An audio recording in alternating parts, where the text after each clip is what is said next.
Gary, great season you had out there. I'm sorry the way it ended. We haven't formally sat down together yet. Steve Phelps, president of NASCAR. Yeah, what's up, Steve? It's finally nice to sit down with you. I agree. Listen, this is a pretty serious matter. Your former team now wants to sue the sport, but with your claims of them sabotaging you throughout the playoffs are true. This will change everything. Do you have any evidence to back it up that we can use? Yeah, I got everything you need right here.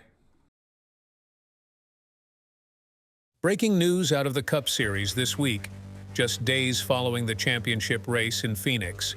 Kaulig Racing is being penalized by NASCAR for intentional sabotaging of their driver Gary Owen in his playoff run.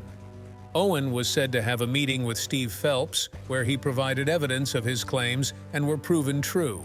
NASCAR has fined Kaulig $10 million, and Kaulig has dropped its intention to sue NASCAR.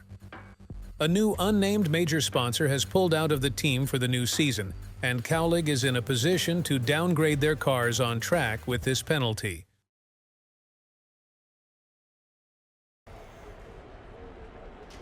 Hey Gary, it's James. You got a copy? Yeah, what's up, James? I got you. All right, mate. I'm excited to work with you next year. Today, let's just get a feel for the car.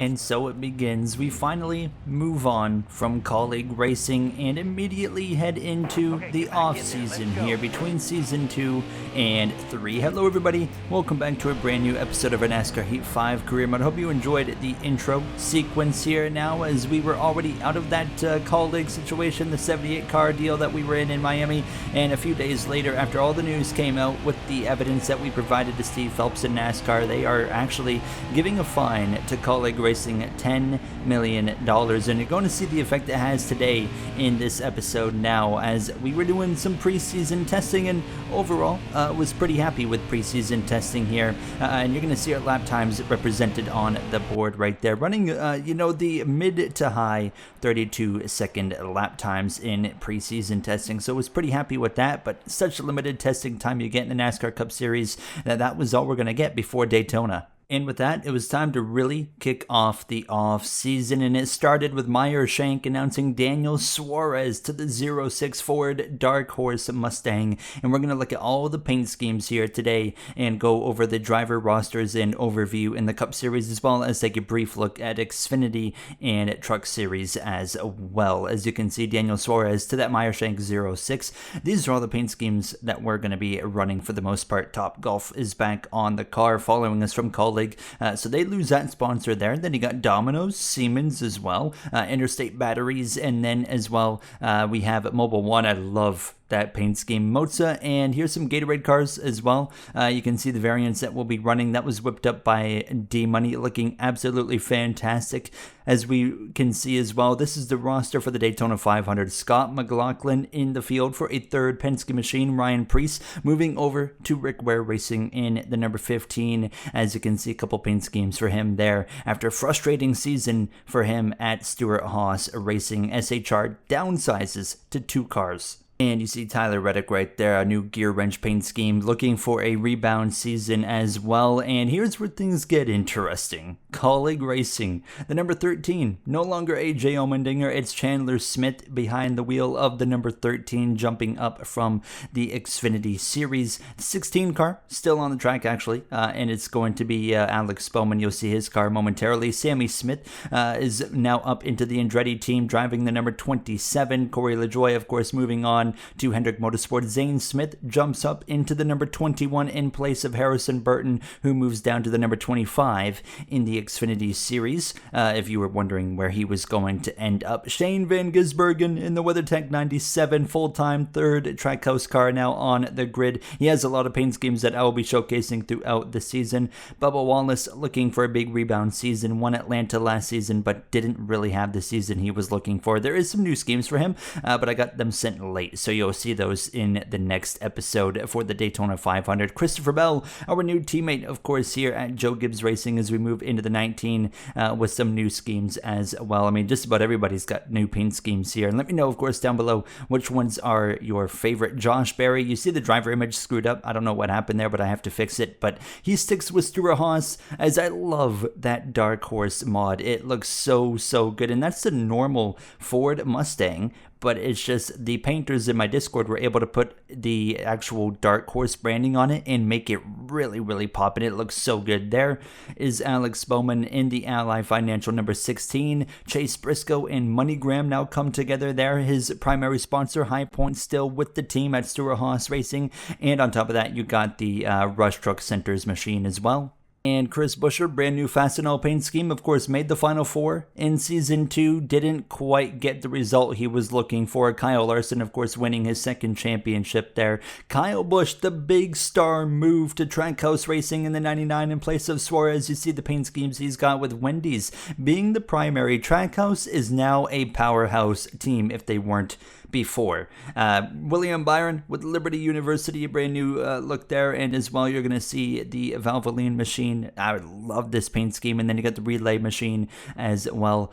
Some really slick branding for a driver that went winless in Season 2. Ross Chastain, brand new Busch branding on the car there for this season. Austin Cindric, you're going to see a lot more yellow, but look at this. Martini to NASCAR here. Sanok whipped up this absolute banger, and big shout out to the painters as you're going to see some more schemes here. But just want to give a huge shout out to all the painters, and specifically to name them, Sanok, Cachinero, DMoney, Koop, Lation, Page Designs, Landon's Graphics, Tyler Tinsley, R. Telcontar, and Slurp as well. Huge shout out to them. Incredible paint schemes, and you're going to see them in Xfinity and trucks as well. I'll show a few notable trucks and Xfinity cars today. Chase Elliott with a new Hooters car, 7 wins last season, and came up short of the championship, being the worst in the Final Four. It was embarrassing for him, as of course Larson was able to win that race in Homestead and win the championship. And you saw John Hunter with a new Family Dollar paint scheme. Justin Haley to the third full-time Brad Keselowski RFK team. So that is going to be a team to really pay attention to. Keselowski still hasn't won. Denny Hamlin as well with some new schemes. Alaska Airlines, really love the look of that car. And then he's got some interstate batteries. Hearing he might have an announcement coming as soon as the Daytona 500, so pay attention to that. JTG switches to Toyota with Corey Heim moving up into that 47 machine. Stenhouse is still around. Stay tuned momentarily there. As you can see, I did screw up one paint scheme. There's still a few minor changes I have to make going into the new season. Riley Herbst goes from Rick Ware Racing over to Front Row Motorsports, and he'll be in the 38 as Colton Herta is set to drive the Andretti 98 third car in the Daytona 500 as Austin Hill moves into the Cup Series full-time in the number 8 for Richard Childress Racing. Really dig the paint schemes that he has on that number 8. Now, Carson Hocevar in the 26, ready to tear it up in his second season after winning Rookie of the Year as the Andretti rookie there. Now, Eric Jones, you see the Dollar Tree. I expect to see Legacy Motor Club really get good this season compared to last season. Both their drivers missed the playoffs. Now, Brad Keselowski has the King's Hawaiian machine now. I love the Dark Horse look on it, but Castrol, you're going to see Castrol on every RFK car this season. Corey LaJoie and Hy-Vee for the 48 and HendrickCars.com. Really slick looking race car there. Kyle Larson as well. You see that normal Hendrick cars, but look at this. It's the battle of the drinks this season. We got Prime on Kyle Larson. You got Gatorade on the 19 for me. Joey Logano as well is going to have Powerade. So very exciting to kind of see the battle of the hydration drinks, you could call it there. And you see the Powerade machine for Joey Logano and Hunt Brothers Pizza. There's currently no Pennzoil car, but stay tuned. That should be coming here in the future. And here's some notables in the Xfinity Series. Sheldon Creed into the 18. Carson Kvapil into the number 8. Jesse Love into the 20 for Joe Gibbs Racing. As well, you got Parker Retzlaff in the number 2. Nick Sanchez moves into the Xfinity Series in the number 31 for Jordan Anderson Racing. So these are drivers that we're going to be paying attention to this season. William Sawalich in the number 81 as well. And we got Ricky Ricky Stenhouse Jr. in RFK's return to the Xfinity Series there, and as well Trackhouse bringing Connor Zilic into the Xfinity Series in the number 99. So those are two really big stories to pay attention to this season. In the Truck Series, a few notables: Landon Huffman into the Truck Series in the number 3, Lane Riggs in the 38, Dalton Sargent in the number 2. I think that's my favorite truck scheme we have for the season. And we got Marco Andretti, and as well I forgot to mention Daniel Hemrick into the Truck Series for the Andretti team as well. We will expand more on the Trucks and Xfinity Series in the coming episodes, but now it's time to look at the schedule for the Cup Series in Season 3. Quite a huge difference compared to what we've had in the past. We start the Daytona 500, but then we go to Sonoma early on in the season, home, of course, of our second win in our Cup Series career last season. The grass is going to be green in Sonoma. Then we go to Chicagoland, Short Track Richmond. Then we go to Gateway Atlanta, Vegas, Mid-Ohio, Talladega, Texas are your first 10 races of the season. You get a mix of 2 road courses, some of those mile and a halves, and a little bit of short track racing and plate racing mixed all into that first 10. I think we're going to have a really good idea after the first 10 races who the favorite's going to be with that different, diverse set of tracks. But then we go on to race 11 with Auto Club. Then we have the Coke 600, Dover, Darlington, Kentucky. Those are going to be an interesting set of tracks that present all unique sets of challenges. But then we go back short track racing in Martinsville, which is a lot later in the season than it usually is. But then we go to Road America, Pocono, New Hampshire, Michigan to cap off the first 20 races of the season.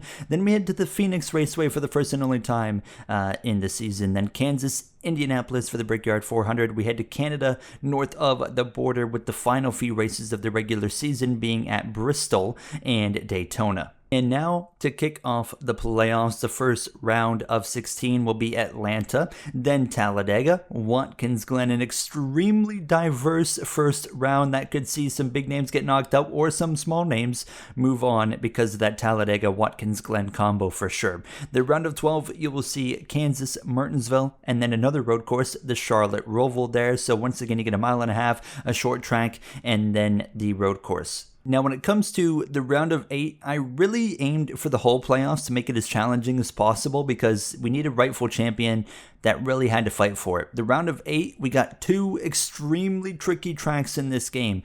Dover and Darlington for the Southern 500, race 34, and then the final race of the round of 8, last season's finale, Homestead, Miami, just an all-around great track. And then to end the season, the final 4 at Las Vegas Speedway. It's a track that produces great racing, and I think you guys are going to enjoy that as a finale, and hopefully we can make it in the 19 car to that season finale. But it's a really unique schedule, and I'm excited for it. You saw the roster changes in the Cup Series and new schemes. You saw a little bit of Xfinity and trucks. There will be more to come on that starting the season. But yeah, that's the offseason kind of wrapped up, and what's going on with Kaulig. It's a bit of a mess for them. The 31 car, of course, is going to be a part-time car for them, so stay tuned on that. They only have 2 full-time cars now, but a lot of things to look forward to. New radio graphics from other drivers, are going to see them. There's a whole lot of graphic-based stuff coming into the season, and some new storylines as well that I'm going to hold off on sharing until we start the season. So